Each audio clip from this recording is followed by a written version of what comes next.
ઉનાવા ઉનાવા જોડો તમે આ વખત તમારી ખાસ રાહ જોઈએ છે. Hello sir. હેલો. હા બોલો બોલો, ઉનાવા તમારો અવાજ આવે છે. સર ઉનાવાથી વિક્રમ બોલો. હેલો. હા બોલો બોલો વિક્રમભાઈ બોલો. મારા બે પ્રશ્ન છે. ઓકે, એક છે આપણે સાયકોલોજીના રિલેટેડ, મારા મિત્રના, અને બીજો પ્રશ્ન મારા રિલેટેડ છે. બરોબર? એ પ્રશ્ન થોડો લાંબો છે, મતલબ ડિટેલમાં છે, લગભગ 1-2 મિનિટ થશે. બોલો બોલો. કહી શકો? હા બિલકુલ બિલકુલ. એમાં છે કે મારો એક મિત્ર છે, બરોબર, તેને હંમેશા દેવી દેવતાઓનું પહેર્યા કરે છે. હંમેશા એને એમ લાગે કરે છે કે અમુક દેવી છે મારું, મતલબ અમુક હું કે મારી માનતા મેં માની લીધી, બરોબર, કદાચ હું ભૂલી જઈશ ને તો મારા પર અમુક ખોટે થશે, અને અમુક જેને આપણે ફોબિયા કહીએ, જે વાસ્તવમાં એવું છે નહીં, બરોબર, સાયકોલોજીની ભાષામાં જેના ફોબિયા કહેવાય. બોલો, ચાલુ રાખો તમે.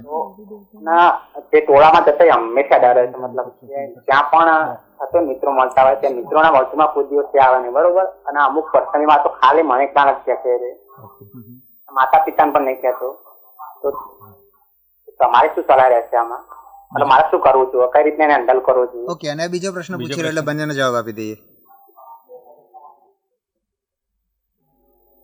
તમારો બીજો પ્રશ્ન? મારા રિલેટેડ છે. હા બોલો.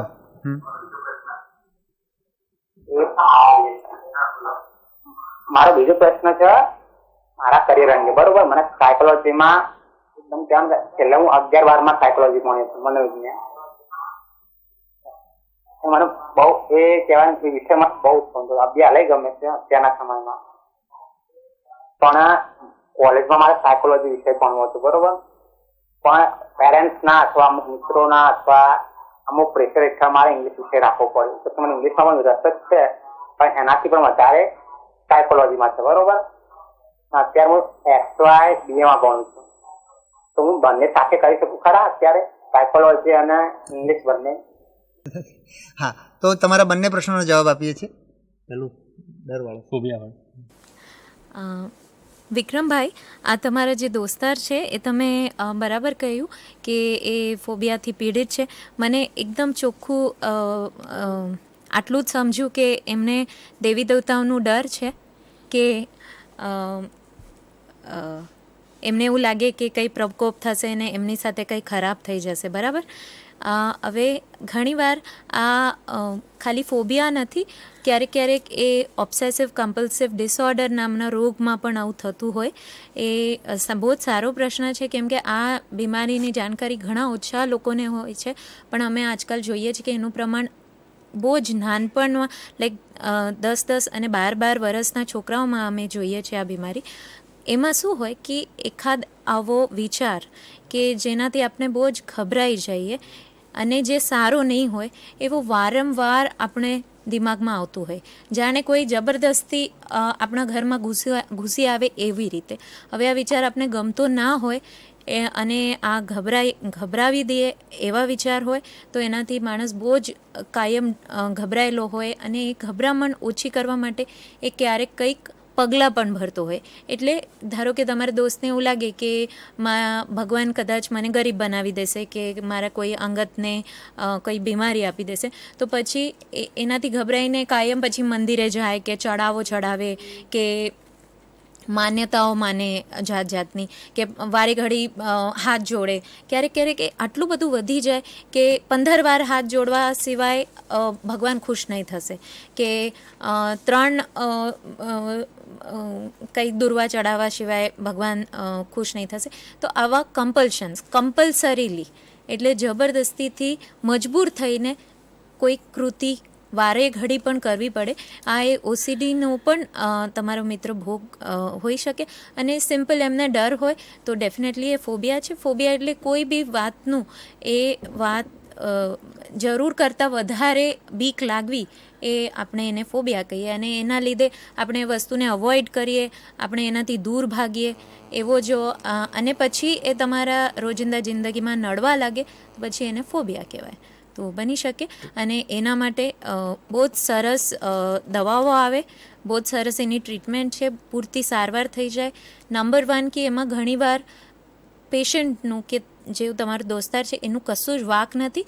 એ મનમાં કેમિકલ્સના અસંતુલનને કારણે થતું હોય, અને એ સંતુલન આપણે દવાઓથી પાછું જેમ છે તેમ કરીને પેશન્ટને એબ્સોલ્યુટલી નોર્મલ બનાવી શકીએ. એક શરત છે કે બહુ વાર નહીં લગાવો ડૉક્ટર સુધી પહોંચતા. એટલે તમે 10 વર્ષ પછી આવો તો ડેફિનેટલી પછી એની ટ્રીટમેન્ટ કદાચ લાંબી કરવી પડે. ઓકે, અને બીજો જે તમારો સવાલ છે કે તમે બંને વિષય સાથે ભણી શકો, એ તમે નક્કી કરો કે તમારો કેરિયર પ્લાન શું છે. આજે તમે તમારે પહેલાં ઇંગ્લિશ શિક્ષક બની અને પછી સાયકોલોજી ભણવું છે, અથવા તો સાયકોલોજી અત્યારે જ વ્યવસ્થિત ભણવું છે અને બંને તમે સાથે ભણી શકશો. બંનેની પરીક્ષા ક્યારે છે, બંને એક્સટર્નલ, તમે એક એક્સટર્નલ અને એક રેગ્યુલર કરી શકો એમ છો, કોઈ ઓપન યુનિવર્સિટીમાં કરી શકો એમ છો. એ બધું તમારે માહિતી મેળવવી પડે અને એના આધારે તમારે નિર્ણય કરવો પડે કે તમે બંને સાથે ભણવા માગો છો કે એકવાર ઇંગ્લિશ ભણી ઇંગ્લિશના શિક્ષક થઈ જાઓ અને પછી સાયકોલોજી હોબી તરીકે, શોખ તરીકે તમે ભણી શકો. તો હવે અમદાવાદનો પ્રશ્ન લઈએ. સૌ પ્રથમ તો હું ગુજરાત માધ્યમિક શિક્ષણ બોર્ડને અને આપ સૌને અભિનંદન આપું છું. આવો એક કાર્યક્રમ રજૂ કર્યો વિદ્યાર્થીઓને ધ્યાનમાં રાખીને શિક્ષકો માટે. એક મૂળભૂત પ્રશ્ન છે, ખાસ તૃપ્તિબેનને, કદાચ તમે તમારા વક્તવ્યમાં એને વણી પણ લીધો હોય, પણ મારે એ એક શિક્ષક તરીકે અથવા એક આચાર્ય તરીકે મારે એ વિદ્યાર્થીને રેકોગ્નાઇઝ કરવો હોય તો તમે એક ઝડપથી મને એના સિમ્ટમ્સ કહી શકો? આવા બાળકો જે સ્ટ્રેસ અનુભવતા હોય અથવા આપઘાતની કરવાની વૃત્તિ ધરાવતા હોય, તો ક્વિકલી મારે એના સિમ્ટમ જોવા હોય તો એ સિમ્ટમ એક વસ્તુ, અને મને સિવિયરિટી કેવી રીતે ખબર છે, વેધર ઇટ ઇઝ એટલે હાઉ મચ સિવિયર એ કેટલું છે એ હું કેવી રીતે જાણી શકું? આ 2 પ્રશ્ન મારા છે. આમ તો બીજા 2 પ્રશ્ન છે પણ એ ફરીથી કદાચ પૂછું. આઈ થિંક આ તમે એડ્રેસ કરશો તો મને સાચું માર્ગદર્શન મળશે. બહુ સરસ પ્રશ્ન છે અને હું બીજા શિક્ષકોને પણ વિનંતી કરું છું કે તમને ખરેખર મૂંઝવતા એવા પ્રશ્નો આમાં લો. આપણી પાસે હજુ સમય છે અને એનો આપણે ખરો ઉપયોગ તો તમારા પ્રશ્નોત્તરીમાં જ, તમને ખરું માર્ગદર્શન તમારી પ્રશ્નોત્તરીમાં મળશે. આવો સરસ પ્રશ્ન પૂછવા માટે અમદાવાદના આચાર્યને ખાસ હું અભિનંદન આપું છું. 3 વાત છે, બહુ જ સિમ્પલ છે આ ડિટેક્ટ કરવું. કોઈ બી તમારા ક્લાસમાં આશ્ચર્યજનક ઘટના બને તો એના તરફ તમે સજાગ બનો અને જોવો કે એના પાછળનું કારણ શું છે. બરાબર? છોકરી હતી, સારી હતી, એક દિવસ સખત 2-3 કલાકથી રડે છે. છોકરો હતો, કોઈ દિવસ બહુ જ સુશીલ સ્વભાવનો હતો ને અચાનક ગાળ આપવા માંડ્યો કે કોઈએ પેન્ટમાં સૂસું કરી દીધી. એવા કંઈ બી બનાવો બને તો સજાગ બનો. બીજું કે કોઈ બી વસ્તુ તમને જરૂર કરતાં વધારે ઇન્ટેન્સ લાગે, બરાબર, કે સપોઝ ફેલ થયો અને બહુ જ નિરાશ થઈ ગયો છે, તો થોડાક માર્કથી ફેલ થયો છે, કે સેકન્ડ આવ્યો ને બચ્ચો એટલું બધું નિરાશ છે, તો તમે સજાગ બનો કે જરૂર કરતાં ઇન્ટેન્સિટી ફિલિંગ્સની વધારે છે. ત્રીજું ફ્રીક્વન્સી, કે કોઈ બી વસ્તુ લાંબા ગાળે ચાલી રહી છે. ઓકે, કે સપોઝ આજે ખાધું નથી, કાલે પણ નથી ખાધું, હવે 10 દિવસ થયા બચ્ચું ખાધું નથી છે, એબસેન્ટ રહે છે, કે ભણતો નથી છે, રેગ્યુલર હોમવર્ક કરતો તો બંધ થઈ ગયો છે. તો આ 3 વસ્તુઓ તમે યાદ રાખો. કંઈ બી આશ્ચર્યજનક થયું છે, ઇન્ટેન્સિટી વધારે છે, ફ્રીક્વન્સી વધી રહ્યું છે, અને હજુ ચોથું એ કે એ ઉંમરને લાયક નથી જે પણ એ વર્તન છે. આ 4 વસ્તુઓ બેસિક તમે યાદ રાખો અને પછી સજાગ બનીને જુઓ. સિમ્ટમ્સમાં વોર્નિંગ સિમ્ટમ્સ આઈ થિંક સલીમભાઈને હું કહું કહેવા, બટ આઈ વુડ ફોકસ કે ડિપ્રેશનના 8 સિમ્ટમ્સ હોય. 1 ઇઝ કે કાયમ ઉદાસ રહેવું, કોઈ બી રસપ્રદ પ્રવૃત્તિમાં પણ રસ ના લેવું. એટલે બાળક મસ્તમાં પહેલાં એને ગ્રાઉન્ડ પર જવું, રમત રમવું ગમતું હતું ને આજકાલ એ ક્લાસમાં બેસેલું હોય. કેમ? લો કોન્સન્ટ્રેશન અને મેમરી ઇમ્પેરમેન્ટ, યાદ નથી રહેતું કંઈ, ઓછું કોન્સન્ટ્રેશન થાય છે, મન નથી લાગતું ભણવામાં, ઊંઘ ઓછી આવી, ભૂખ ઓછી લાગી. આવા ભાવનાઓ કે આપણે કંઈ કામના નથી આવે, જિંદગીમાં જીવવાની મજા નથી આવતી, હાવ નિરાશાત્મક વલણ, નેગેટિવ વિચારો, સર મારાથી નહીં થશે, અને છેલ્લે આ બધા થતા હોય અને છતાં પણ આપણે એને ના પકડીએ તો આ ડિપ્રેશનના છેલ્લા તબક્કે સુસાઇડલ વિચારો આવે અને એની સિવિયારિટી માટે તો આપણે ડાયરેક્ટ જ એ બચ્ચાને પૂછવું પડશે. જેટલા વધારે સિમ્ટમ્સ એટલું વધારે સિવિયર. અમે માઇલ્ડ, મોડરેટ અને સિવિયર આવા 3 કેટેગરીઝમાં ડિપ્રેશનને ડિવાઈડ કરતા હોઈએ. હું સલીમભાઈને કહું કે વોર્નિંગ સિગ્નલ્સ આપણે બતાવે સુસાઇડના. ઓકે, આ ડિપ્રેશન સિવાયના બાકીના લક્ષણો કહેવાની જરૂર છે? ડિપ્રેશન સિવાય પણ ઘણી 6-7 બીમારીઓ વધારેમાં આપણે જોવા મળતી હોય. હું એમના 1-2 તમને એ બતાવી દઉં. એન્ઝાયટી, એમાં ગભરામણના અટેક્સ આવે બચ્ચાઓને. યુઝ્યુઅલી એક્ઝામના પહેલાં કે રિઝલ્ટના પહેલાં એમાં ધબકારા વધી જાય, ઠંડુ પરસેવો આવે, ધ્રુજારી થાય, મોઢું સુખાઈ જાય, બચ્ચાને એવું લાગે કે સર હું મરી જવાનું છું, મને કંઈ તો થતું છે, મને સમજતું નથી છે, બરાડા પાડે કે આવું કંઈક અચાનક બેહોશ પણ થઈ જાય. સ્કિઝોફ્રેનિયા નામની એક મનને ઓલમોસ્ટ ફ્રેક્ચર કરી દે એવી એક બહુ જ સિવિયર પણ બહુ ઓછા પ્રમાણમાં રેર બીમારી છે. એમાં બાળકોને શક થાય, એમાં બાળકોને કાનમાં જાતના અવાજો આવે જે બીજા કોઈને નહીં સંભળાતા હોય, એમાં બાળકોને બીક લાગે કે કોઈ એમને મારી દેશે કે લોકો એમની વાતો કરે છે. આ પણ એક બીમારી છે. એકલા કોઈ બાળક આમ કરતું હોય તો ઘણીવાર આવા કંઈક ચિહ્નો હોય કે જે દર્શાવતા હોય સ્કિઝોફ્રેનિયા. આ બધી વાતો એટલા માટે તમારા માટે ઇમ્પોર્ટન્ટ છે, શિક્ષકો માટે, કેમ કે બાળકોમાં કે આખા જગતમાં જેટલી પણ બીમારીઓ થાય છે એમાંથી 50% બીમારીઓ બાળક 9મીમાં આવે એના પહેલાં જ ચાલુ થઈ ગયેલી હોય. એટલે બહુ આના ઉપર પણ આપણે એકવાર પ્રોગ્રામ કરીશું કે જેમાં બધી જ બાળકોમાં થતી બીમારીઓનું આપણે થોડુંક તમને અવેરનેસ કરીશું. 9મી પહેલાં અડધી બીમારીઓ ચાલુ થઈ ગઈ છે, એટલે કે જાણો કે જો તમે આજ સુધી કોઈ બીમારી પકડી નહીં હોય તો આધી બીમારીઓની તમને ખબર જ નથી.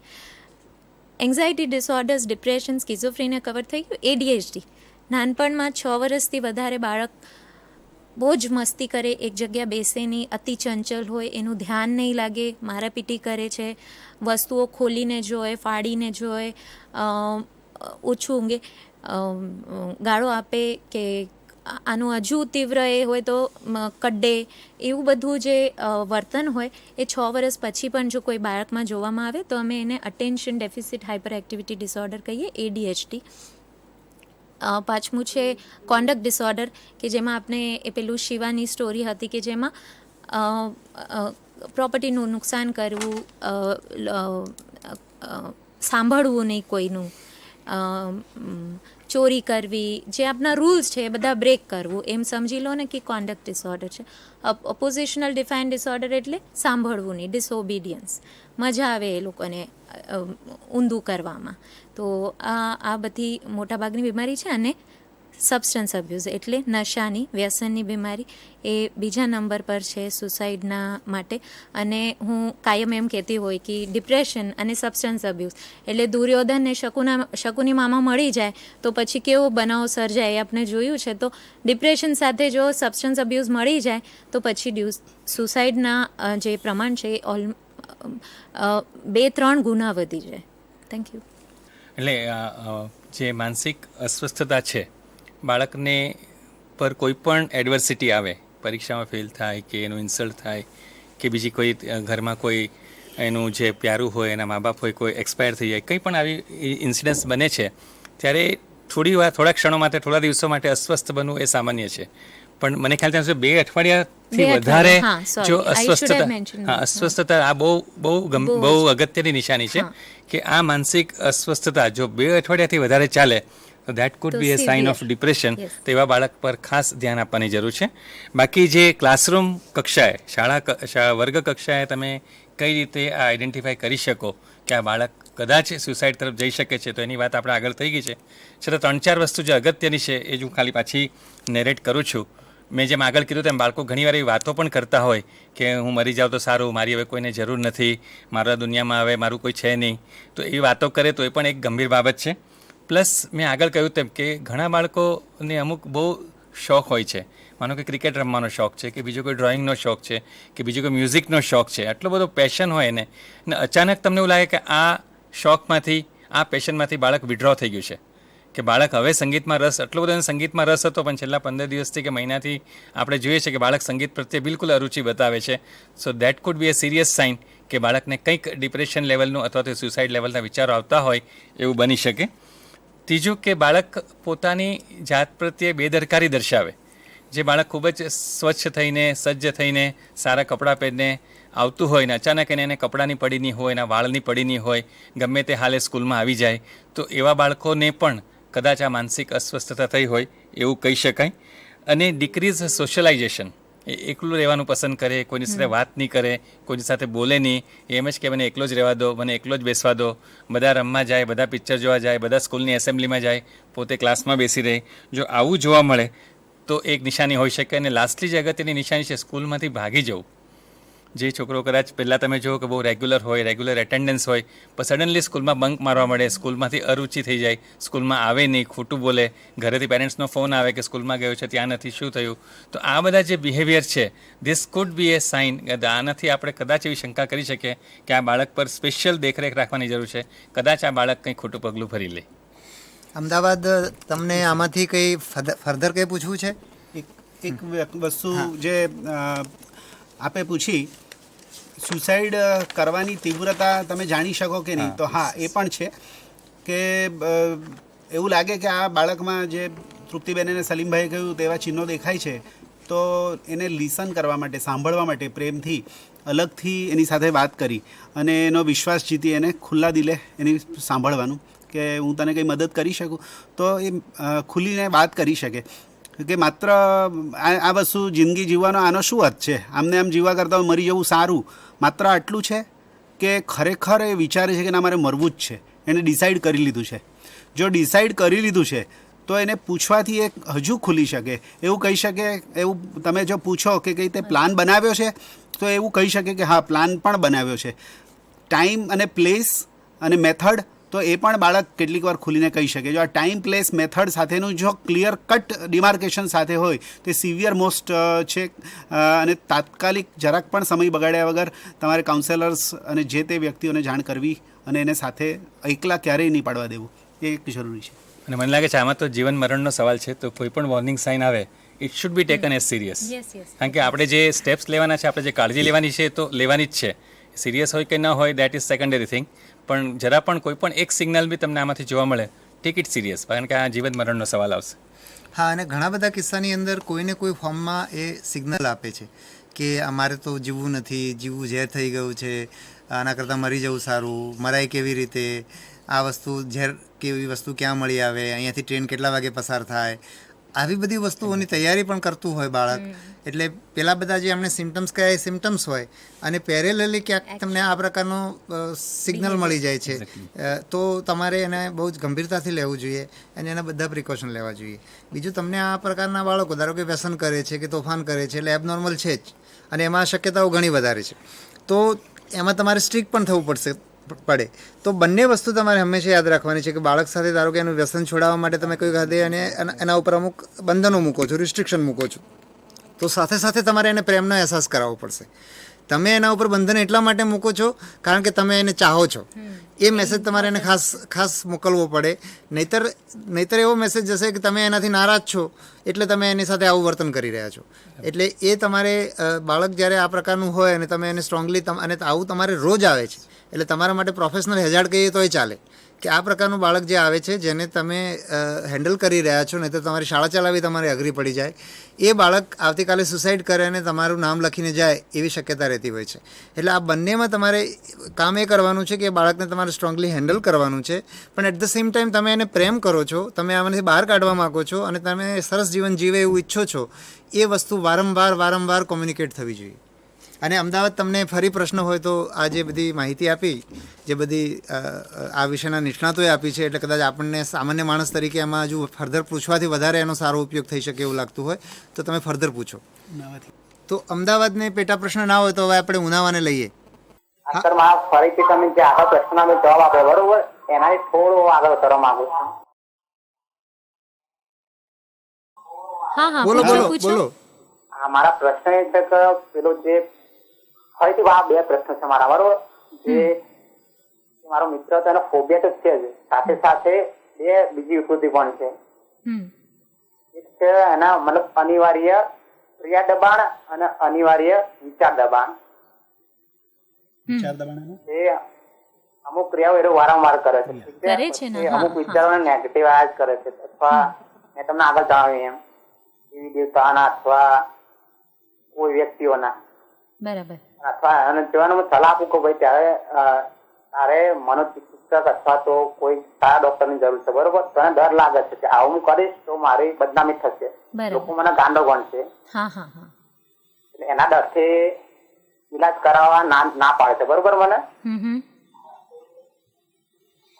હા, એટલે એમાં પ્રશ્ન નંબર મારો 1 છે. બરોબર? અને હવે મારે એના માટે હવે મારે આગળ શું કરવું જોઈએ? હા, એ તૃપ્તિબેન તમને એની પ્રોપર સલાહ આપશે, પણ એ પહેલાં મારે બધાને એ મેસેજ મોકલવો છે કે જેમ આપણને બીજી બીમારી થાય, તાવ આવે કે મેલેરિયા થઈ જાય કે ટાઇફોઇડ થઈ જાય કે શરદી થઈ જાય કે કમરમાં દુખતું હોય કે પેટમાં દુખતું હોય તો આપણે સારવાર લઈએ છીએ.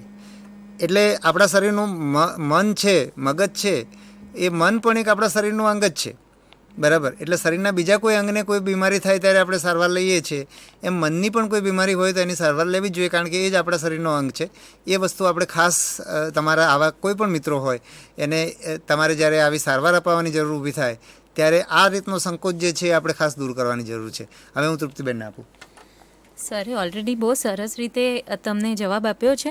ખાલી બીજી એ વાત હું કહેવા માંગુ છું કે એને કહો કે આ ગાંઠપણની બીમારી નથી. બરાબર? ગાંઠપણની બીમારીઓ હાવ જુદી હોય અને ઘણા ઓછા પ્રમાણમાં હોય. બસ આટલું છે કે 2 પેશન્ટને લીધે અમારા 98 પેશન્ટ પણ આવતા બંધ થઈ જાય કે આવતા એમને શરમ લાગે છે, એવી આ પરિસ્થિતિ છે. તમે એને કહો કે એ 10 વર્ષ સુધી પણ એ બીમારીનો ઈલાજ નહીં કરાવે તો પણ એ કોઈ દિવસ ગાંડો નહીં બનશે કે એ અમારી પાસે આવીને એ નોર્મલ થઈ જશે. આ વિચારો, આ કૃતિ કરવાનું બંધ થઈ જશે. ઓસીડીમાં અમારા પાસે એક પેશન્ટ હતો જે 3 કલાક વારંવાર હાથ જ ધોયા કરતો હતો. એમાં ઘણી બધી જાતની ઓબ્સેશન્સ અને કમ્પલ્શન્સ હોય. મારો એક પેશન્ટ તો મારા પાસે આવ્યો ત્યાં સુધી સેમ આવું દેવી દેવતાનું ડર હતું, પણ એને એવું હતું કે એ ઓફિસે જતો હોય ને તો રસ્તામાં જેટલા મંદિરો આવે ત્યાં એના મનમાં જેટલું પણ ચઢાવો મનમાં આવે એટલું એ ચઢાવવું જ પડે. એટલે ધારો કે પહેલાં મંદિરે શંકર ભગવાનનું આવ્યું ને એના મનમાં આવું વિચાર આવ્યું કે હવે જો અહીંયા 1000 રૂપિયા નહીં ચડાવીશ ને તો મારી છોકરી મરી જશે, એટલે પહેલો ત્યાં 1000 રૂપિયા ચડાવે. પછી હનુમાન મંદિર આવે એના મનમાં આવે કે હવે હું અહીંયા 2000 રૂપિયા નહીં ચડાવું તો મારે બૈરીને કંઈ બીમારી થઈ જશે મોટી. તો આવું કરતાં કરતાં જ્યાર સુધી એ મારા પાસે આવ્યો 4 વર્ષ સુધી એ હાવ કંગાલ બની ગયેલો, કેમ કે આ માનસિક બીમારી એના આર્થિક પ્રોબ્લેમને બઢાવો આપ્યો. અને કંઈ નહીં, સારવાર પછી 1 કે 2 મહિનાની ટ્રીટમેન્ટ પછી આ વિચારો જતા રહ્યા. સો એને તમે વિશ્વાસમાં લો. તમારું નહીં સાંભળે તો કોઈ એના મોટા વડીલોની મદદ લો અને એમને સમજાવો. બિલકુલ પણ ડૉક્ટર પાસેથી આવવાથી તમે ગાંડા નહીં કહેવાશો. ઉલટા તમે આ તકલીફમાંથી બહાર નીકળશો અને તમારું જીવન હજુ ખુશાલીથી અને હજુ પ્રગતિશીલ બનાવી શકશો. બીજા કોઈને પ્રશ્નો હોય તો? અમદાવાદ તમારા બીજા 2 પ્રશ્નો બાકી હતા.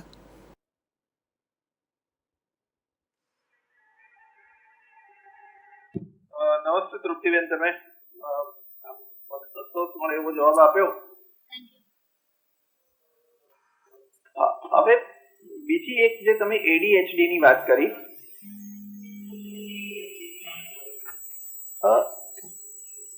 તમે કીધું ને કે 6 વર્ષની ઉપરના બાળકોમાં જોવા મળે છે ADHD જે લક્ષણો જેની એટેન્શન ડિફિશિયન્સી હોય.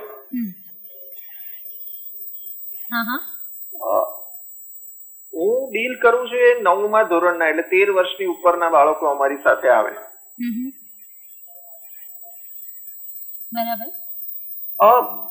તમે જે લક્ષણો કીધા ને ખાસ કરીને વિદ્યાર્થીઓ નહીં, છોકરીઓ નહીં, પણ છોકરાઓમાં આ લક્ષણ બહુ જ હવે 13 વર્ષની ઉંમરે પણ જોવા મળે છે અને એની સંખ્યા જાણે દિન પ્રતિદિન વધતી હોય એવું લાગે છે. તો તમારું ઓબ્ઝર્વેશન શું અને આનું કઈ તમે ટિપ્સ આપો છો? અમે એઝ અ શિક્ષક તરીકે, આચાર્ય તરીકે વાલીને શું ટિપ્સ આપી શકીએ, શું કહી શકીએ? બરાબર.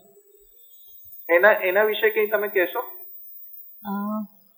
ઘણા બધા કારણો છે અને થોડુંક મુશ્કેલ છે તમારો સવાલનો જવાબ આપવું, કેમ કે જો મને કોઈ ડૉક્ટર કહે કે મારા ક્લાસમાં 10 વિદ્યાર્થીઓને તાવ આવે છે તો એની તમે સારવાર બતાવો, તો આની પાછળ ઘણા બધા બીજા કારણો પણ હોઈ શકે, બરાબર.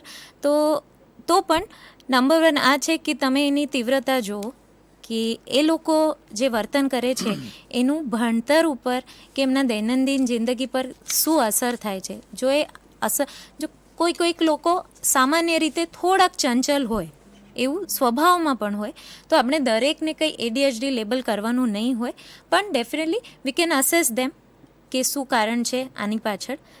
નંબર 1. નંબર 2 કે આ કેમ વધી રહ્યું છે એમાં ઘણીવાર આજની એ જે ટેકનોલોજીનો જમાનો છે એ પણ થોડુંક કારણભૂત છે, કેમ કે આપણે કોન્સ્ટન્ટ એક આવા વાતાવરણમાં રહીએ છીએ કે જેમાં આપણે આપણું મન એક જગ્યાએ સ્થિર જ નથી કરી શકતા, બરાબર. ટીવીના ચેનલો આપણે વારે ઘડી ચેન્જ કરીએ, આપણે મોબાઈલ ઉપર જાતની વસ્તુઓ જોઈએ, ક્યારેક આવો મેસેજ હોય, ક્યારેક તેવો મેસેજ હોય, આપણે આટલા બધા સ્ટ્રેસમાં રહીએ, મા બાપ કામ કરતા હોય, મા બાપનું સ્ટ્રેસ બચ્ચાઓ પર આવતું હોય, તો થોડુંક જીવન સ્ટ્રેસફુલ બની ગયું છે. એનું પણ એક લક્ષણ છે કે આપણે થોડાક ડિસ્ટ્રેક્ટેડ કે થોડાક રેસ્ટલેસ બની ગયા છે. તો પણ એના માટે એક બ્લેન્કેટ આવો ઉત્તર આપવું થોડુંક મુશ્કેલ છે. ઘણા બધા જાતના, કેમ કે અમારે એમાં કેવું હોય કે દરેક બાળક એ જુદું હોય બીજા કરતાં. એનું બેકગ્રાઉન્ડ, એનું ઉછેર, એનું મેન્ટલ મેકઅપ, એ કેવા વાતાવરણમાં વધે છે, કેવી સ્કૂલમાં ભણે છે, એનું પર્સનાલિટી કેવું છે, તો આ બધી બાબતો ધ્યાનમાં લઈને પછી એને કંઈક ડાયગ્નોસિસ કે કંઈક સારવાર આપવી ઇઝી રહેશે. આઈ થિંક સર તમારા એક વસ્તુ એવું હોઈ શકે કે અવેરનેસ તમારી પોતાની પણ વધી હોય. ADHD જેમ કહ્યું તે પ્રમાણે 6 વર્ષ પછી આપણે ડેફિનેટ નિદાન કરતા હોય છે, એટલે 13 વર્ષે અને આખી જિંદગી રહેતો હોય છે, એટલે 13 વર્ષે હોઈ જ શકે છે. અને આશરે 5-7% બાળકો ખરા, 5-7% એસ સચ પણ હોય જ છે. ખોરાકની સાથે બહુ જ સ્ટ્રોંગ કોરિલેશન છે, એટલે ખાસ કરીને ફાસ્ટ ફૂડ અને જો ઠંડા પીણાઓ આ બધુંનું જો સેવન હોય, હાઈ ગ્લુકોઝ હાઇપરગ્લાયસેમિયા થાય અને એને કારણે ચંચળતા ખૂબ વધી જાય છે બાળકોની. કેટલીક વાર મા બાપ બહુ લાડ લડાવતા હોય તો બાળક જે વંઠી ગયા હોય, એટલે ખરેખર ADHD ના હોય પણ એ લોકો પોતાનું સ્વચ્છંદી બની ગયા હોય, એટલે ધારે તે જ કરવાનું, ધારે તે પ્રમાણે જ થવું જોઈએ, અને તે પ્રમાણે એ લોકો ડિસિપ્લિનાઇઝ નથી હોતા કેટલાક બાળકો, તો એ ખરેખર ADHD સાથે કન્ફ્યુઝનમાં આવી જવાતું હોય છે. હા, હું થોડીક અલગ વાત કરું ADHDથી બહાર જઈને, કારણ કે તમે જે ઉંમર કીધી ને સાહેબ 13 વર્ષની, એ આમ બી એડોલેસન્ટની ઉંમર છે, અને એડોલેસન્ટમાં this is normal to be impulsive, to be least concentrative. આ બધું વસ્તુ નોર્મલ ફિઝિયોલોજી પણ છે, કારણ કે આ ઉંમરમાં એટલા બધા ફેરફાર થતા હોય, શારીરિક, જૈવિક, જાતીય, અને ઘણું બધું સ્ટ્રેસ બાળક પર આવતું હોય, અને it is natural to be impulsive. It is natural કે બાળકને થોડું કન્સન્ટ્રેશન ઓછું થઈ જાય, થોડું ભણવામાં પાછું પડી જાય. તો આઈ થિંક પહેલાં તમારે એ પણ ચેક કરવું જોઈએ કે આ એક નોર્મલ ફિઝિયોલોજી ના હોય, કારણ કે બધા જ બાળકોને ADHD વોટ આપણે લેબલ નહીં કરી શકીએ. આ ઉંમરમાં ઇટ ઇઝ રૂટીન કે એડોલેસન્ટ એજમાં બાળક થોડા હાઇપર એક્ટિવ, થોડા ઇનએટેન્ટિવ અને થોડા ઇમ્પલ્સિવ હોય જ છે. રાધનપુર, તમારો પ્રશ્ન પૂછો. હેલો, હા નમસ્કાર સર. નમસ્કાર. હા, હું રાધનપુરથી બોલું છું ભાઈ. હવે શું પ્રશ્ન એ છે કે મારા મિસિસ ઘણી વખત એવું ચિંતામાં કે મજા નથી આવતી, બરોબર, અને મગજ પર વધારે પડતું ટેન્શન લે. હા, તો બોલો. અને સતત બધું જ સારું છે, બાળકો સંતાનો સરસ એમ કે ભણે છે, મારે પણ સારી સર્વિસ છે, છતાં પણ એમ આખો દિવસ ઘરે આવો એટલે ચિંતામાં હોય એકદમ. તો એની બીમારી ગણવી કે કેમ, એમ પૂછો છો? હા, તો આ બાબતનું શું કરી શકાય?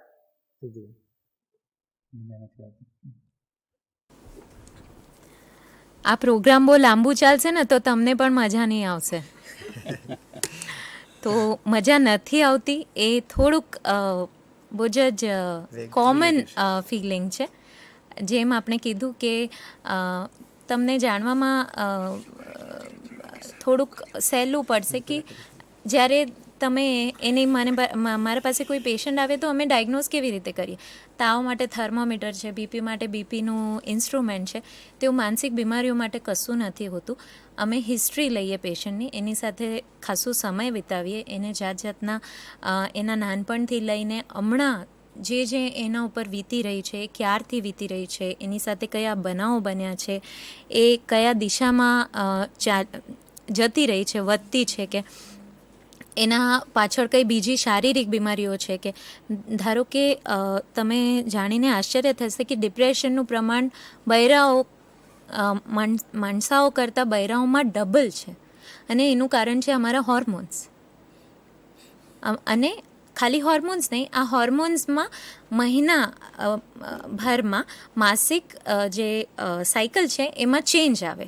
બરાબર મારા માસિક આવવાનું હોય એના પહેલાં હોર્મોન્સ એકદમથી ઘટી જાય. અને ઘણા બધાને એવું લાગશે કે માસિક આવવાના 2-3 દિવસ પહેલાં ખરેખર તમારા બૈરીને કશામાં જ મજા નહીં આવતી હોય. તો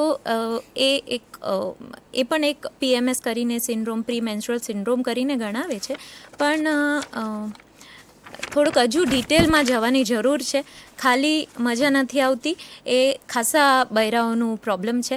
તમને એવું લાગે કે એનાથી એના દૈનંદિન જિંદગીમાં નડતું છે, એનો આ સ્વભાવ તમારે ખુશાલીના વચ્ચે આવે છે, એને પોતાને એવું લાગે છે કે ના, એ એવી નહીં હતી પહેલાં, હવે એમાં બદલાવ આવવા માંડ્યો છે. ઘણી બધી વાર આ મેનોપોઝનો પણ લક્ષણ હોઈ શકે. એટલે 45-50ની ઉંમરે જ્યારે આ માસિકની ફેક્ટરી બંધ થતી હોય ત્યારે ઘણીવાર આ હોર્મોન્સ અમારા માનસિક સ્વાસ્થ્ય માટે બહુ જરૂરી હોય.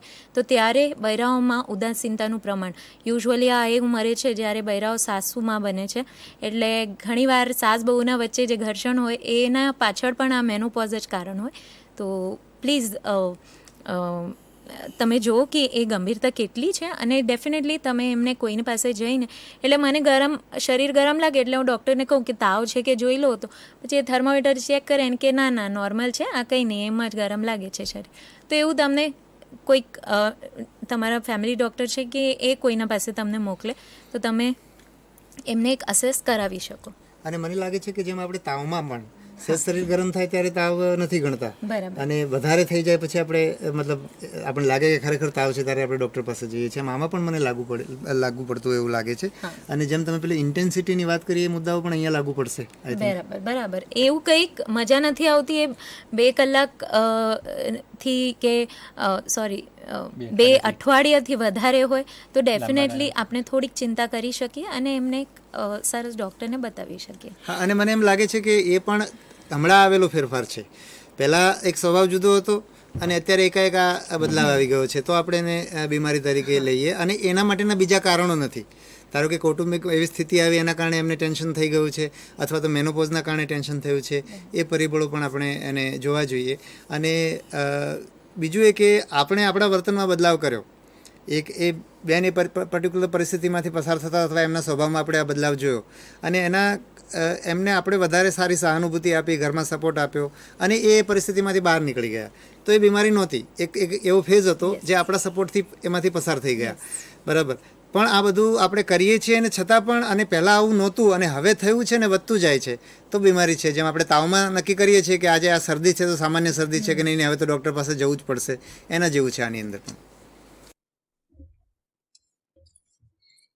બીજા કોઈના પ્રશ્ન? હા, ઉનાવા પૂછો. ઉનાવા.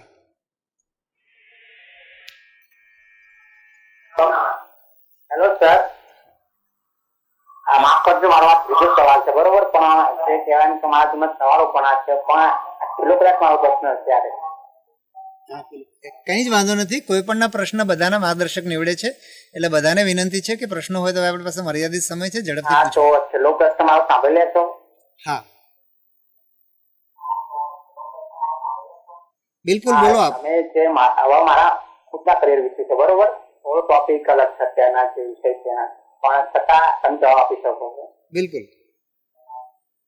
તમે એમને કીધું કે આ પસંદ તારા કરવાનું છે, ઇંગ્લિશ મતલબ ભણવું કે સાયકોલોજી, પછી મેં વિચાર્યું કે હું ઇંગ્લિશ ભણીશ તો ખાલી હું ખુદ મતલબ મારા ખુદ એન્જોય કરી શકીશ, લિટરેચર ખુદના એન્જોય માટે છે, બરોબર.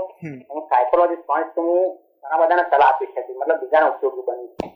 મારા ખ્યાલથી સાયકોલોજી સારામાં સારો પસંદગી રહેશે મારા માટે. બિલકુલ, એટલે આપનો પ્રશ્ન બરાબર છે. હવે આ તમારી વ્યક્તિગત ચોઈસ છે અને એમાં પણ તમારે એક બાજુ તમારે મા બાપનું પ્રેશર છે, બીજી બાજુ તમારો પોતાની પસંદગી છે. હવે એનો નિર્ણય તમારે કરવાનો છે કે મા બાપ કે છે એ પ્રમાણે કરવું છે કે તમારી પોતાની ચોઈસ મુજબ કરવું છે. હવે તમે પોતાની ચોઈસ મુજબ જો તમે ત્યારે કરી શકશો કે જ્યારે તમે પોતાની ચોઈસ મુજબ ની જે તમે પસંદગી કરો છો, પોતાની પસંદગી મુજબના વિષયમાં ભણવાનું શરૂ કરો છો અને એવું સરસ ગંભીરતાથી ભણો છો કે આગળ જઈને તમે બહુ સારું કરશો. તો તમારા મા બાપ જે આગ્રહ લઈને બેઠા છે અત્યારે કે તમારે ઇંગ્લિશ જ ભણવું, કારણ કે એમને એવું છે કે તમે સાયકોલોજી ભણશો તો તમારું કેરિયર નહીં બને અને તમે ભવિષ્યમાં રખડી જશો. તો તમે જો ખરેખર સાયકોલોજી ભણવા માગતા હો તો તમારે દ્રઢ બનીને તમારા મા બાપને કહેવું પડે કે હું સાયકોલોજી ભણવા માગું છું, અને એ દ્રઢતાપૂર્વક તમારે એ વિષયમાં ગંભીરતાથી ભણવું પડે.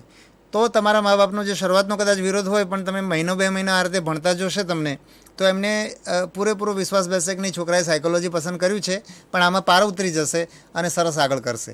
તો તમારું કામ છે કે જો તમે તમારી પસંદગી મુજબ કરવા માગતા હો તો એને જવાબદાર બની અને ગંભીરતાથી ભણો તો તમારા મા બાપનો વિરોધ ઓટોમેટિકલી દૂર થઈ જશે.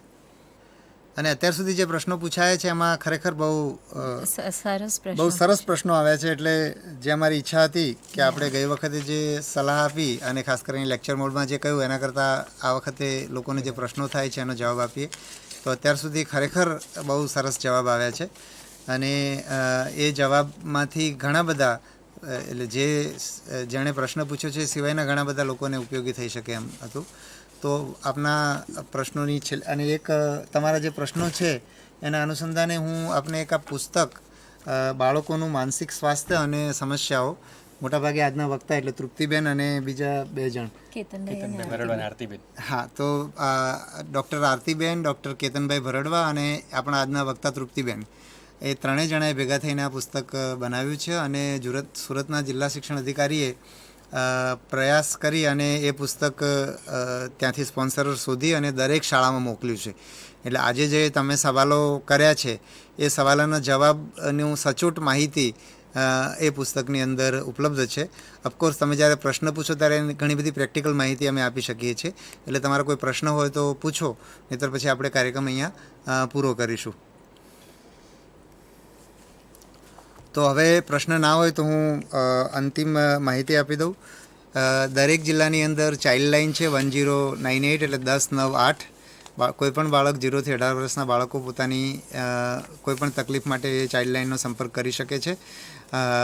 જેમાં ધારો કે તમારા પડોશમાં કોઈ બાળક સાથે ગેરવર્તન થતું હોય, કોઈ શિક્ષક બાળકને હેરાન કરતા હોય કે ક્યાંક બાળકોનું શોષણ થતું હોય, બાળમજૂરીના પ્રશ્નો હોય, અથવા તમારા પડોશના ઘરમાં કોઈ બાળકને નોકર તરીકે રાખવામાં આવે છે અને ત્યાં એને મારવામાં આવે છે, એનું શોષણ થાય છે, તો એ માટે પણ તમે આ 1098ની હેલ્પલાઇનનો ઉપયોગ કરી શકો છો.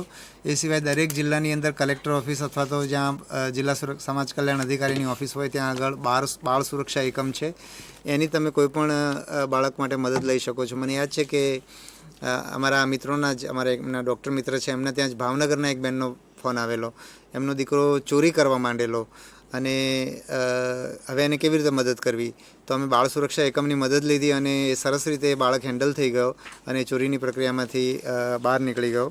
એ સિવાય તમને એમ થાય કે સાયકિયાટ્રિક હેલ્પ જોઈએ છે અને પ્રાઇવેટ ડૉક્ટર ક્યાં છે એમને ખબર નથી, અથવા તો પ્રાઇવેટ ડૉક્ટરનો ખર્ચ અમને પોસાય એમ નથી, તો દરેક મેડિકલ કોલેજની અંદર સાયકિયાટ્રિક વિભાગ છે અને દરેક જિલ્લાની અંદર એની સિવિલ હોસ્પિટલની અંદર સાયકિયાટ્રીની વ્યવસ્થા છે. ઇવન મને યાદ છે કે ડાંગ જિલ્લાની અંદર પણ સુરતથી અઠવાડિયામાં 2 દિવસ સાયકિયાટ્રિસ્ટ જતા હોય છે, તો એનો પણ તમે ઉપયોગ કરી શકો છો. એ સિવાય મેં જે તમને 24 કલાકની હેલ્પલાઇનના નંબર આપ્યા, જીવન આસ્થા માનસિક આરોગ્ય હેલ્પલાઇન 1800-233-3330 અને 1860-266-2345, આ 24 કલાક ચાલતી હેલ્પલાઇન છે. એમાં તમને 1-2 અનુભવો કહીશ જેથી તમને ખ્યાલ આવે કે એમાં કેવો ઉપયોગ થાય છે. અમારી પાસે સમગ્ર વેસ્ટર્ન ઇન્ડિયાના ફોન આવે છે. મુંબઈથી એક વડીલનો ફોન આવ્યો અને એમણે એમ કહ્યું કે તમે મારો કોલ, હું તમને ફોન એટલા માટે કર્યો છે કે હું મારા દીકરા અને દીકરાની વહુથી ત્રાસી ગયો છું અને આજે રાત્રે હું આત્મહત્યા કરવાનો છું. તમે મારો કોલ રેકોર્ડ કરી દો, જે પછી તમે પોલીસને આપજો અને એના આધારે પોલીસ મારા દીકરા અને વહુને સજા કરશે. અમારી આ હેલ્પલાઇને તરત જ મુંબઈ પોલીસ કમિશનરનો સંપર્ક કર્યો અને પોલીસ તરત ત્યાં પહોંચી ગઈ અને એ ભાઈને આપણે મદદ કરી અને મદદથી એ ભાઈ જે વડીલ છે બચી ગયા. એટલું જ નહીં, અત્યારે એમને એટલું સારું લાગે છે કે એમને એમ કહે છે કે તમારે હેલ્પલાઇનનું કંઈ પણ પ્રચાર કાર્ય કરવું હોય તો હું મુંબઈથી છે ગાંધીનગર કે સુરત આવવા માટે તૈયાર છું. અમારી પાસે એક ફોન એવો આવેલો, એક વ્યક્તિએ હેલ્પલાઇન પર એવો ફોન કર્યો કે ભાઈ મને મીડિયાનો નંબર જોઈએ છે, હું લાઈવ સુસાઇડ કરવા માગું છું. એટલે એ ભાઈ અમારા જે કોલ સેન્ટરના લોકો છે, જે સાયકોલોજીસ્ટ ત્યાં બેસે છે, એમને ફોન ઉપર એંગેજ રાખ્યા અને અમે તરત જ ફાયર બ્રિગેડ મોકલી આપી અને એવી જગ્યાએ હતા જ્યાંથી આત્મહત્યા કરવાના હતા ત્યાંથી અમે એમને બચાવી લીધેલા. એક અમારું વલસાડની અંદર એક ભાઈ અમારા રેલવે ટ્રેક સુધી પહોંચી ગયેલા, એને અમે ટ્રેક પરથી બચાવેલા. અમારી પાસે, હું તમને ચાઇલ્ડ સેક્સ્યુઅલ એબ્યુઝની વાત કરું, ઇન ધ મીન વાઇલ તમારો કોઈ પ્રશ્ન હોય તો વચ્ચે પૂછી શકો છો. ચાઇલ્ડ સેક્સ્યુઅલ એબ્યુઝની વાત કરું તો એક બેન અમારી પાસે એવો ફોન આવતો હતો કે જેમને એમ બધું જ સરસ હતું. એમના લગ્ન થયેલા હતા, સંતાનો હતા, ગાડી બંગલા, નોકર, પતિ, બધું જ સરસ હતું. ઘરમાં એ પ્રકારની છૂટ પણ હતી કે એમણે જે કંઈ કરવું હોય એ કરી શકે, નોકરી કરવી હોય, સ્વતંત્ર બિઝનેસ કરવો હોય, કંઈ પણ ના કરવું હોય, આ બધી છૂટ હતી, છતાંય બેનને આત્મહત્યા કરવી હતી. તો અમારા લોકોએ એમનું કાઉન્સેલિંગ કરતા ગયા તો ખબર પડી કે અત્યારે બધું સરસ છે, પણ બચપણની અંદર એમની સાથે ચાઇલ્ડ સેક્સ્યુઅલ એબ્યુઝ થયું અને બચપણમાં એ જિંદગી જીવવા જેવી નહોતી. આજે બધું છે છતાં જિંદગી જીવવા જેવી નથી. એટલે આખા કાઉન્સેલિંગના માધ્યમથી એ બચપણની પીડામાંથી એમને આપણે બહાર કાઢ્યા અને એમની જિંદગી સરસ જીવવા જેવી થઈ ગઈ. એવી જ અમારી પાસે એક ગુજરાત બહારનો ફોન હતો, એક કોલેજ કન્યાનો ફોન આવતો હતો અને એ પણ દરરોજ પોતાના શરીર ઉપર, એટલે અત્યાર સુધી જ્યારે અમને કોલ કર્યો ત્યારે એણે ત્યાં સુધીમાં 81 કાપા એણે પોતાના શરીર ઉપર આત્મહત્યા માટે બ્લેડના લગાડેલા હતા. અને અમે એની સાથે એક અઠવાડિયું કાઉન્સેલિંગ કર્યું. એમાં એક કોલ તો અમારો 4 કલાક સુધી ચાલ્યો, પણ એ બેન કોલેજમાં જતા થઈ ગયા. એટલે આ હેલ્પલાઇન ખૂબ જ ઉપયોગી છે બાળકોના સુસાઇડની અંદર. બાળકોને ટેન્શન હોય, અને આ માત્ર સુસાઇડ પ્રિવેન્શન હેલ્પલાઇન નથી, મેન્ટલ હેલ્થ હેલ્પલાઇન છે. આપણા ઘણા બધા લોકોને ડૉક્ટર પાસે જતાં સંકોચ થાય છે કે ભાઈ સાયકિયાટ્રિસ્ટ ન થવો જોઈએ, એ કોઈપણ બીમારી જેવી જ એક બીમારી છે, પણ છતાંય સંકોચ થાય છે. તો તમે આ હેલ્પલાઇન ઉપર ફોન કરી શકો છો અને તમારી કોઈ ઓળખ જાહેર નથી થતા, તમારું કોઈ નામ નથી પૂછવામાં આવતું અને તમારું નામ ક્યાંય જાહેર કરવામાં આવતું નથી. તો અને આ 24 કલાક હેલ્પલાઇન છે. તૃપ્તિબેન સાયકિયાટ્રિસ્ટ છે, છતાં એમ કહે છે કે સાયકિયાટ્રિસ્ટ તરીકે અમે અમુક કલાકો દરમિયાન ઉપલબ્ધ હોય. રાત્રે 2 વાગે કોઈ વ્યક્તિને સાયકિયાટ્રિસ્ટ જોઈએ તો ન મળે, પણ આ હેલ્પલાઇન રાત્રે 2 વાગે પણ મળે છે. અને અમારો અનુભવ એ છે કે રાત્રે ઘણીવાર એવું થાય કે રાત્રે માણસ એકલું પડે ને ત્યારે એને આ બધા વિચારો આવે અને એ વખતે આ હેલ્પલાઇનનો ઉપયોગ કરે છે.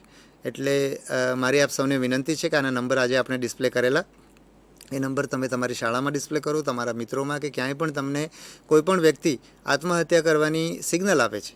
અને આત્મહત્યા તમને ખાસ કહી રાખું કે આત્મહત્યા થાય ત્યારે આપણે બધા જાણીએ છીએ કે કોઈપણનું બાળક એકાએક આત્મહત્યા કરીને બાળક ખોઈ દે કોઈ માણસ, તો એની માનસિક સ્થિતિ શું હોય? શાળા સામે, શિક્ષક સામે ઘણા બધા આક્ષેપ થાય. અમારી પાસે એક કેસ હતો, જે કેસની અંદર બહુ જ આક્ષેપ થયા. શાળા ઉપર પથ્થરમારા સુધી થયું અને એમ થયું કે શાળાએ કેમ એના સીસીટીવી નહીં ચલાવ્યા. સીસીટીવી હતા તો બાળક અહીંથી શાળામાંથી દૂર નીકળીને રેલવે ટ્રેક સુધી કેવી રીતે પહોંચ્યું, બરાબર? શાળાનો દરવાજો કેમ બંધ નહોતો, દરવાજા રાત્રે બંધ હોય છે, બાળક કેવી રીતે નીકળ્યું? એટલે બધા ભાતના પ્રશ્નો આવે. પણ જ્યારે અમે એની તપાસ કરી ત્યારે એમાંથી એવું નીકળ્યું કે બાળકની સુસાઇડ નોટ મળી આવી.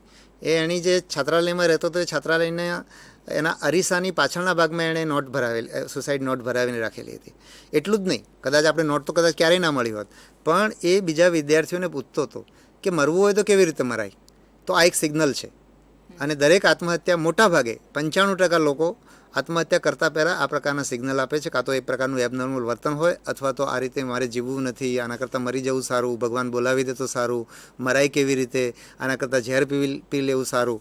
આ બધે જે સિગ્નલ આપે છે એ સિગ્નલને આપણે સાંભળીએ. ગયા વખતે શિક્ષકોએ પ્રશ્ન પૂછ્યો તો, આ વખતે નથી પૂછ્યો, તો હું ફરીવાર કહું કે કદાચ તમને કોઈ ખોટા સિગ્નલ આપે છે, તમને બ્લેકમેલ કરે છે, બરાબર છે? કોઈ શિક્ષકનો પ્રશ્ન એવો હતો કે આવું કે હું તો મરી જઈશ, એમ કહીને અમને બ્લેકમેલ કરે છે, તો અમારે શું કરવું? તો એમાં એટલું જ સમજવાનું છે કે મરી જઈશ એ એવું કહે છે એટલે માણસની પાછળ કોઈક પીડા પડેલી છે, એની કોઈક એવી સમસ્યા છે, એ સમસ્યાને આપણે હેન્ડલ કરવાનું છે. કદાચ આજે એ બ્લેકમેલ કરતો હોય પણ બ્લેકમેલ કરવું એ પણ એક લક્ષણ જ છે. હા, કે એ એને આઈ થિંક આટલા હદ હા સુધી આપ જવું કહી દો, પડે આપ છે. કહી દો. હા નહીં, sorry. હા, તો એટલે બ્લેકમેલ કરવું એટલે તૃપ્તિબેન એ જ કહે છે કે આજની તારીખ એટલે બ્લેકમેલ કરવું એ પણ એક લક્ષણ છે, અથવા તો એને ત્યાં સુધી જવું પડ્યું છે. તમને બ્લેકમેલ કરવું પડે. આપણે કંઈ આપણા પરિવારજનોને થોડા બ્લેકમેલ કરવા માંગીએ, આપણા પ્રિયજનોને થોડા બ્લેકમેલ કરવા માંગીએ, પણ એને એવું કરવું પડે છે. એનો અર્થ એમ કે કોઈ સમસ્યામાંથી પસાર થઈ રહ્યો છે અને કદાચ આજે નથી કરવાનો, આજે ખરેખર બ્લેકમેલ કરે છે, તો પણ આજે જે સમસ્યામાંથી પસાર થઈ રહ્યો છે એ સમસ્યા આપણે આજે હેન્ડલ નહીં કરીએ તો કાલે કદાચ આપણને કીધા વિના પણ એ આત્મહત્યા કરશે 2 મહિના, 4 મહિના, 6 મહિના પછી જે પરિવારની અંદર આત્મહત્યાનો બનાવ બનેલો છે એ પરિવારની અંદર આવા બનાવોની શક્યતા વધારે રહે છે. મને યાદ છે કે જ્યારે કેદારનાથની અંદર જે અમુક યાત્રાળુઓ ગુજરી ગયા એ પછી સુરતની અંદર એક બેને આત્મહત્યા કરેલી, અને કારણ કે એના પરિવારનું કોઈક માણસ આમાં દુર્ઘટનાની અંદર અવસાન પામેલું. પણ અમને ખબર એ પડી કે એ જ ઘરની અંદર 1.5 વર્ષ પહેલાં કોઈકે આત્મહત્યા કરેલી. સલીમભાઈ જે સમાજમાંથી આવે છે એ સમાજની અંદર વચ્ચે સુરતની અંદર 3 આત્મહત્યાની બનાવ બની ગયા. અને તમને ખરેખર આશ્ચર્ય થશે, ઘણીવાર આપણે કહીએ છીએ ને કે સુસાઇડ, જે વિદ્યાર્થીઓને આપણે સુસાઇડની વાત કરીએ તો વિદ્યાર્થીઓમાં સુસાઇડ વધી જાય. તો સલીમભાઈએ સુરતમાં એમના સમાજ માટે કાર્યક્રમ કર્યો અને હું અહીંથી ગાંધીનગરથી એમાં ગયેલો. તો એમણે આ વિષયની સીધી વાત કરી અને આજે મને ખબર છે કે એમના સમાજમાં જે આ પ્રશ્ન હતો એ હેન્ડલ થઈ ગયો, કારણ કે આખા સમાજની અંદર એ વસ્તુની જાગૃતિ આવી. એટલે મિત્રો, આજે સરસ વાત થઈ છે. ઘણી બધી મુશ્કેલીઓની વચ્ચે આપ આજે તમારામાંથી અમુક મિત્રો અહીંયા મતલબ બેસીને અમને સાંભળ્યા છે, સરસ મજાના પ્રશ્નો પૂછ્યા છે. આપને વિનંતી છે કે આ તો આપણે ક્યારેક આ રીતે મળીએ છીએ, પણ આ સલાહનો, આ તમને માર્ગદર્શનનો માહિતી ઉપલબ્ધ છે. અમે જે આજે સંપર્કના જે તમને માધ્યમો આપ્યા છે, ખાસ કરીને 24 કલાક ચાલતી હેલ્પલાઇન છે, એ તમને ક્યારેય પણ માર્ગદર્શન આપશે. રાત્રે 2 વાગે, રાત્રે 4 વાગે, સવારે 5 વાગે, કોઈ પણ સમયે. તો એની તમે મદદ લેજો. આપણે એક પણ જીવ ન જાય એવો આપણે સતત પ્રયત્ન કરવો છે. ધન્યવાદ. આ મિત્રો સુરતથી ખાસ એમનો બધા જ પ્રોફેશનલ પ્રેક્ટિશનર છે, એ એમનો 1 દિવસની પ્રેક્ટિસ મૂકીને આપણી વચ્ચે આવ્યા છે, એટલે એમનો ખાસ આભાર માનું છું. અને એમને આભાર માનવાનો સારામાં સારી રીતે છે કે આપણી શાળાનો કોઈ પણ બાળક આવી કોઈ તકલીફમાંથી પસાર થતું હોય તો એમણે જે પીરસ્યું છે એનો આપણે ઉપયોગ કરીએ. Thank you. મારા તરફથી પણ હું સરને અને આ બાયસાહેબ આજે સરસ મજાનું ઇલેક્ટ્રોનિક પ્લેટફોર્મ અમને આપ્યું અને આટલા મોટા પ્રમાણે એક બહુ જ સમાધાન મળી રહ્યું છે કે ખરેખર એક મોટા પ્રમાણે અમે કંઈક કરી શક્યા છે સુસાઇડ પ્રિવેન્શન માટે. એટલા માટે હું પણ બહુ જ દિલથી આભારી છું. અને તમારા બધાને પણ કે આટલા વાર તમે અમને સાંભળ્યું અને પ્રશ્નો પૂછ્યા. Thank you.